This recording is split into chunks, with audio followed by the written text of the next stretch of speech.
Hello दोस्तों, स्वागत है आपका आपके अपने चैनल स्टोरी हाउस में। आज की जो रियल हॉन्टेड कहानी है वो एक पैरानॉर्मल स्टडी पे है।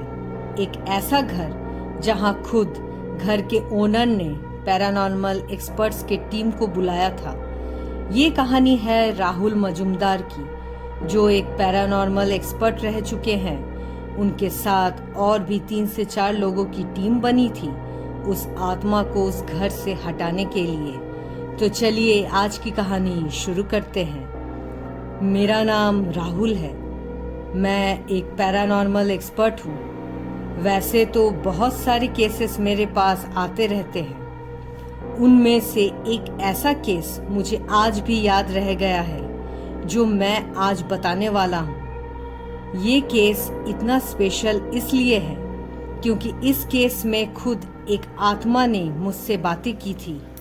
उसने अपने दर्द के बारे में मुझे बताया था। ये साल 2001 की बात है। हावड़ा से थोड़ी सी दूर एक जगह सातरागाछी में एक प्लॉट सेल हो रही थी। वो प्लॉट काफ़ी सही लोकेशन पे होने के कारण उसे मिस्टर बासु ने खरीद लिया था। धीरे धीरे 1 से 2 साल के अंदर ही उसने वहाँ पे एक बड़ी सी घर बना डाली।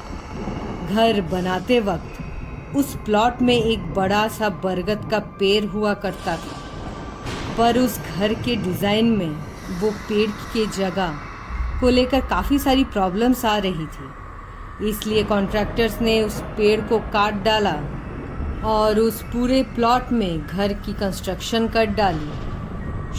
शुरू में 1 सप्ताह जैसा सब ठीक चल रहा था। फिर वहाँ अजीबोगरीब घटनाएं घटना शुरू हो गई, जैसे कि छत पे किसी भारी सामान की सरसराने की आवाज़ें, बाहर दरवाजे की तरफ किसी का फुसफुसाना, एक काली परछाई का हमेशा नज़र आना। मिस्टर बासु एक जॉइंट फैमिली के मेंबर थे। वो अपने और 3 भाइयों के साथ वहाँ पे रहना चाहते थे, इसीलिए तो उन्होंने इतना बड़ा सा घर बनाया था। इस घर में शिफ्ट होने के 1 साल के अंदर इनके 3 भाइयों की किसी न किसी कारण मौत हो गई। अब जो भी सदस्य बाकी थे उनमें से ज़्यादातर की तबीयत खराब रही रहती।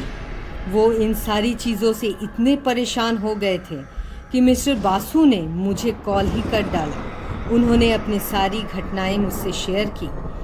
उन्होंने अपने साथ घटी सारी घटनाएं मुझसे बयां की। जब मैं वहां पहुंचा तभी सबसे पहले उस पूरे घर से एक अजीब सड़ी हुई दुर्गंध आने लगी। ये दुर्गंध घर के पीछे वाले कमरे जिसके साथ बैल्कनी अटैच थी उससे आ रही थी। मेरे साथ मेरे बाकी के टीममेट्स भी आए थे। बदबू इतनी ज़्यादा हो रही थी कि कोई पैरानॉर्मल इन्वेस्टिगेटर ने उल्टियाँ भी करनी शुरू कर दी। अब ये तो पता चल ही गया था कि ये घर हॉन्टेड है।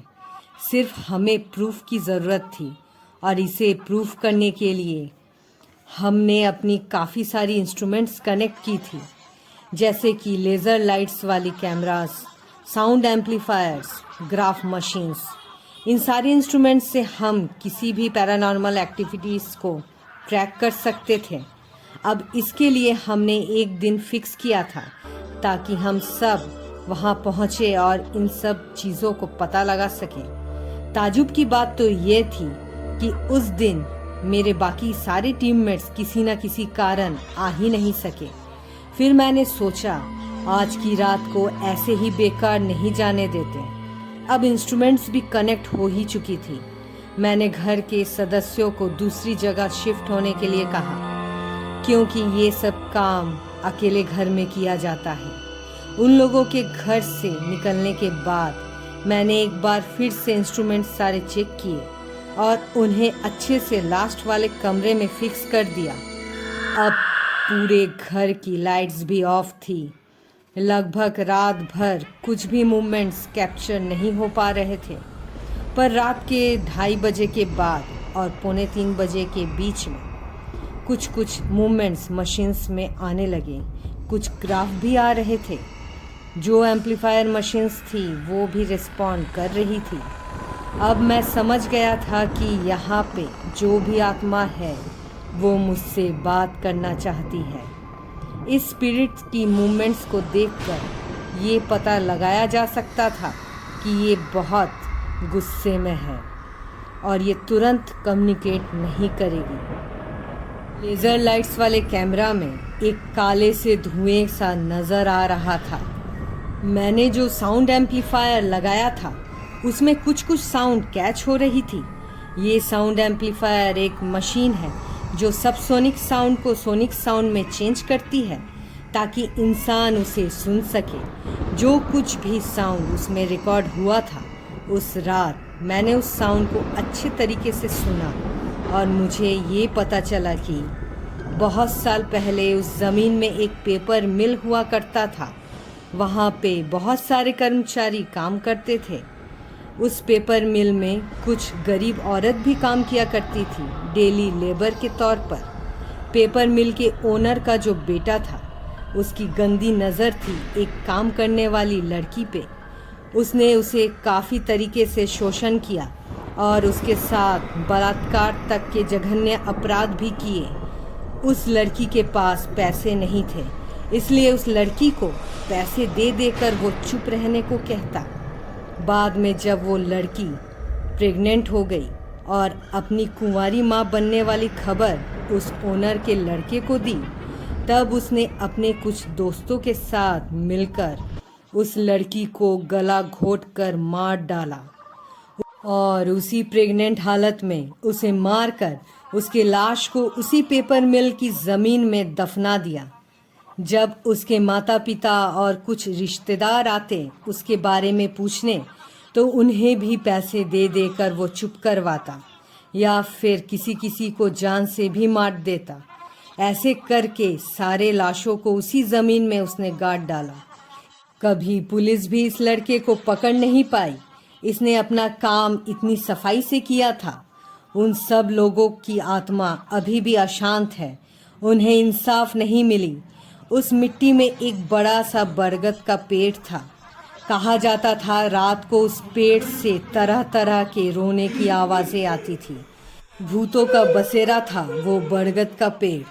उस मिल को चलाना मुश्किल हो रहा था क्योंकि रोज़ वहाँ किसी ना किसी एक कर्मचारी की मौत हो जाती। उस पेपर मिल में हवन पूजा करवाया गया था किसी पंडित जी को बुलाकर। थोड़े दिन सब ठीक रहता, फिर ये मौत का खेल शुरू हो जाता। ऐसे करके धीरे धीरे वो मिल बंद हो गया। लोग डरते थे वहाँ काम करने से।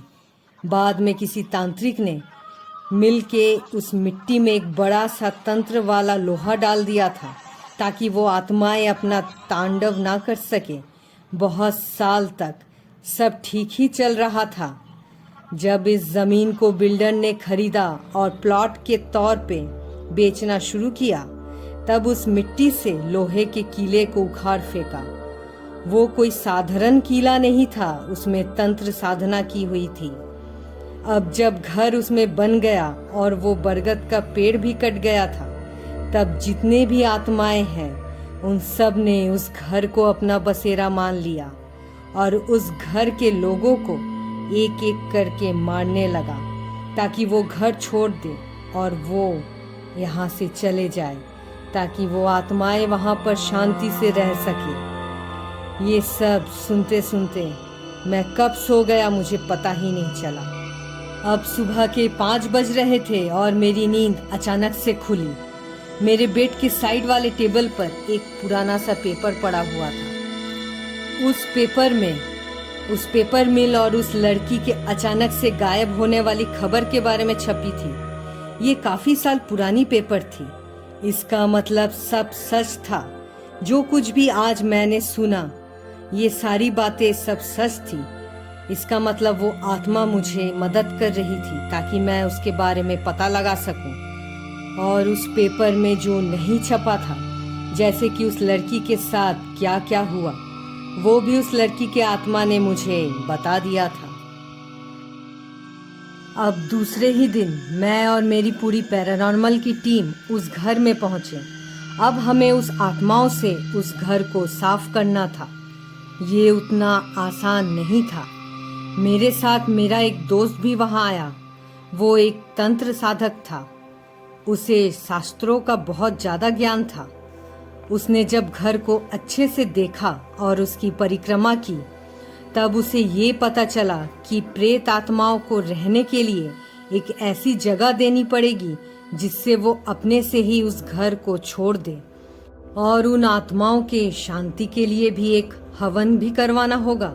पर पहले इस घर की सफाई करनी होगी।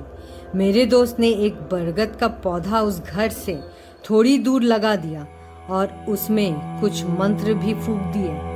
बरगद के पेड़ से काफी ज्यादा ऊर्जा निकलती है, जिससे ये प्रेत उसमें रहने के लिए विवश हो जाते हैं, क्योंकि उन्हें अपनी मौजूदगी दिखाने के लिए ऊर्जा की आवश्यकता होती है।